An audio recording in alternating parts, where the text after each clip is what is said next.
Hi, I'm Stuart Shepard. This is Stoplight. What are you looking at? Yeah, just some pictures my wife and I took. You want to see? Wow, is that Pikes Peak? Uh-huh. You know, they say photography is all about light and shadow. See how the peak looks at sunrise with all those pink clouds above the snowcap? And then at sunset, the mountain's in silhouette and crowned with orange and yellow. That's beautiful. Thanks. You know, with enough light, you can freeze a running little boy in midair or a World War II Navy plane on a low-level flyby. Huh, you even stopped the propeller. But lately I got thinking anybody can take pictures with lots of light, so I've been experimenting with night photography.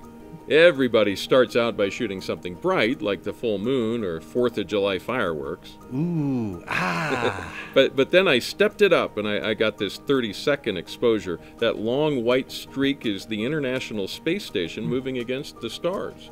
And here's a long exposure of Pikes Peak lit only by the full moon. It almost looks like daylight, except you can see the stars. And this was taken at midnight after some Arctic air had settled in. The pillars of light are from little flat ice crystals reflecting the streetlights below.